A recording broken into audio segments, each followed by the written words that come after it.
ನನ್ನನ್ನು ಅಂದು ನಿಮ್ಮನ್ನು ಒಂಟಿಯಾಗಿ ಬಿಟ್ಟು ಹೋಗಬಾರ್ದಾಗಿತ್ತು. ನಾನು ಶ್ರೀಕಾಂತನ ಕೊಲೆ ಮಾಡ್ತಾನಂತ ನಾನು ಓಡೋಡಿ ಹೊರಟು ಹೋಗ್ಬಿಟ್ಟೆ. ದಯವಿಟ್ಟು ನನಗೆ ಕ್ಷಮಿಸಿಬಿಡಿ. ನೋಡಿ, ನನ್ನ ಪ್ರಾಣಕ್ಕೆ ಅಂಜಿ ನಾನು ಓಡುವುದೇ ನಿಜ, ಆದ್ರೆ ಅವ್ರ ಪ್ರಾಣನೇ ತೆಗೆದು ಬಿಟ್ರಲ್ಲ ನೀವು. ಅದೇಗೆ? ನಾನು ಹೋದ್ಮೇಲೆ ನಿಮ್ಮಿಬ್ಬರ ನಡುವೆ ಏನಾಯ್ತು ಅಂತ ನನಗೆ ಗೊತ್ತಾಗ್ಲಿಲ್ಲ. ಏನಾಯ್ತು?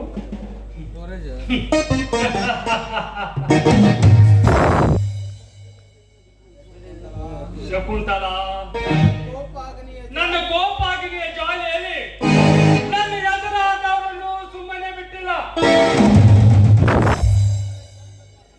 ನಿನ್ನ ಮಗ ನನ್ನ ಮೇಲೆ ಕೆಂಡ ಕಾಡ್ತಿದ್ದ. ಅವನಿಗೆ ಕೊಂಡಾಗಿ ನಾನು ನನ್ನ ಚಾಕು ಚೂರಿದಿಂದಲೇ ತುಚ್ಚಿಕೊಂಡು ಬಿಟ್ಟೆ ಅಷ್ಟೇ. ನಿನಗಿದು ಇಷ್ಟವಿಲ್ಲದಿದ್ದರೆ ಇಲ್ಲಿ ಇಷ್ಟಿಗೆ ನಿಂದಿಸು ನಮ್ಮ ಕಾಳ ಪ್ರೇಮವನ್ನು. ಯಾಕೆ ಜಗದೀಶ್, ದಯವಿಟ್ಟು ಹಿಂದೆ ಮಾತಾಡಬೇಡಿ. ನಾನು ಯಾವತ್ತೂ ಆ ರೀತಿ ನಿಮ್ಗೆ ಮಾತಾಡಿಲ್ಲ. ನಾನು ನಿಮ್ಮನ್ನು ಪ್ರೀತಿಯಿಂದಲೇ ನೋಡ್ಕೊಳ್ತಾ ಇದ್ದೀನಿ. ನೋಡಿ, ಇನ್ನೊಂದು ಮಾತು, ಅದೇನೆಂದ್ರೆ ಮಾಡಿದ ಅಪರಾಧವನ್ನು ಈಗ ಜಗದೀಶ್ ಮೇಲೆ ಹೊರಿಸಿ ಅವನಿಗೆ ಜೈಲಿಗಂತೂ ಕಳಿಸಿದ್ರಿ ನೀವು. ಈಗ ಬಿಡುಗಡೆಯಾಗಿ ಬಂದಿದ್ದಾನೆ ಅವನು. ಈಗ ಸೇಡು ಅಂತ ಏನಾದ್ರೂ ಅವನು ಸೇಡು ತೀರಿಸುವುದಕ್ಕೆ ಮುಂದೆ ಹೋದ್ರಿ, ಮುಂದೆ ನಿಮ್ಗೇನಾದ್ರೂ ಅನಾಥ ಆಗ್ಬೋದು ಅಂತ ನಾನು ನಿಮ್ಗೆ ಜಾಗೃತಿಯನ್ನು ನೀಡ್ತಾ ಇದ್ದೀನಿ. ಸ್ವಲ್ಪ ಎಚ್ಚರದಿಂದಿರೋದು ಒಳ್ಳೆದಲ್ಲವೇನು?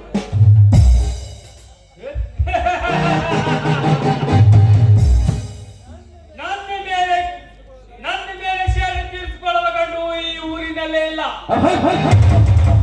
ಒಂದು ವೇಳೆ ಹುಟ್ಟಿದರು ಅವರಿಗೂ ಸುಮ್ಮನೆ ಬಿಡುವುದಿಲ್ಲ.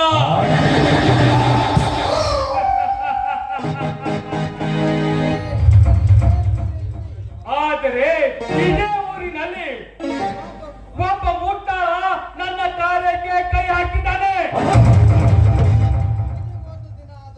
ಅವನಿಗೂ ಒಂದು ದಿನ ಅಧೋಗತಿ ಕಾಣಿಸುವ ತನಕ ನನ್ನ ಆತ್ಮಕ್ಕೆ ಶಾಂತಿವಿಲ್ಲ.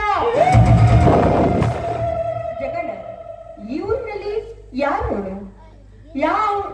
ಆ ನೀಚ, ಯಾರು ಆ ಕದಿಮ? ಹೇಳಿ ನನ್ನ ಮುಂದೆ ಅವನ ಹೆಸರು. ಮತ್ತಾರಿದ್ದಾರೆ ಈ ಊರಿನಲ್ಲಿ? ಡಾಕ್ಟರ್ ಪ್ರಕಾಶ್ ನನ್ನ ಕಾರ್ಯಕ್ಕೆ ಕೈ ಹಾಕಿದ್ದಾನೆ.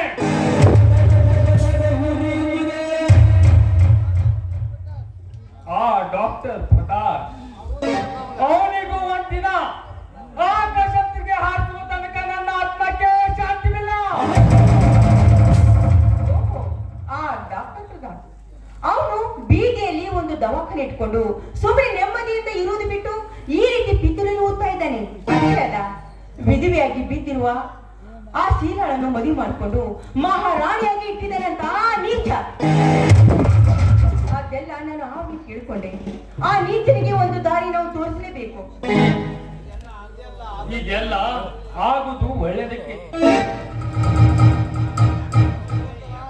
ಶಕುಂತಲಾ, ಯಾಕಂದ್ರೆ ಒಂದು ವೇಳೆ ಆ ಶೀಲ ನಿನ್ನ ಸ್ವಶಿಯಾಗಿ ನಿನ್ನ ಮನೆಯಲ್ಲಿ ಕುಳಿತುಕೊಂಡರೆ ನಿನಗೆ ಬರಬೇಕು ಆಸ್ತಿಯಲ್ಲಿ ಸಮಭಾಗಿಯಾಗಿರ್ತಿದ್ರು. ಈಗ ಆ ಆಸ್ತಿಗೆ ಯಾರು ಅಧಿಕಾರ ಇಲ್ಲ. ಆ ಆಸ್ತಿಗೆ ಎಲ್ಲ ನಿನ್ನದೇ ಸರ್ವಾಧಿಕಾರವಾಗಿದೆ. ಓಹೋ, ನೀವು ಮಾಡಿದ ಪ್ಲಾನ್ ತುಂಬಾ ಚೆನ್ನಾಗಿದೆ, ಒಳ್ಳೆಯದನ್ನೇ ಮಾಡಿದ್ರಿ. ಎಷ್ಟಾದ್ರೂ ನೀವು ನನ್ನ ಹೃದಯದ ರಾಜ ಅಲ್ವೇ? ನನ್ನ ಮನ್ಮಥ ರಾಜ ನೀವು. ಹೌದೇನು ಶಕುಂತಲಾ? ಇನ್ನೊಂದು ಮುಖ್ಯವಾದ ವಿಷಯ, ಶ್ರೀಕಾಂತನೆಂದು ನಾನೇ ಕೊಲೆ ಮಾಡಿದ್ದೇನೆಂದು ಯಾರು ಮುಂದಾದರೂ ಬಾಯಿ ಬಿಡಬಾರ್ದು. ನಮ್ಮ ಈ ಕಳ್ಳ ಪ್ರೇಮ ಹಕ್ಕು ಹಕ್ಕದಾಗಿ ಇರಬೇಕಾದರೆ ನಾವು ತಿನ್ನಕೊಂಡು ನಾಟಕ ಪ್ರಾರಂಭಿಸಲೇಬೇಕು. ನನ್ನ ಪ್ರೇಮ ನಾಟಕದಲ್ಲಿ ನಿನಗೆ ನಾಯಕಿ ಸ್ಥಾನ ಸಿಕ್ಕಾಗ ನಿನ್ನ ಮನಸ್ಸಿಗೆ ಬಂದಂತೆ ನೀ ಕುಡಿಯಬಹುದು.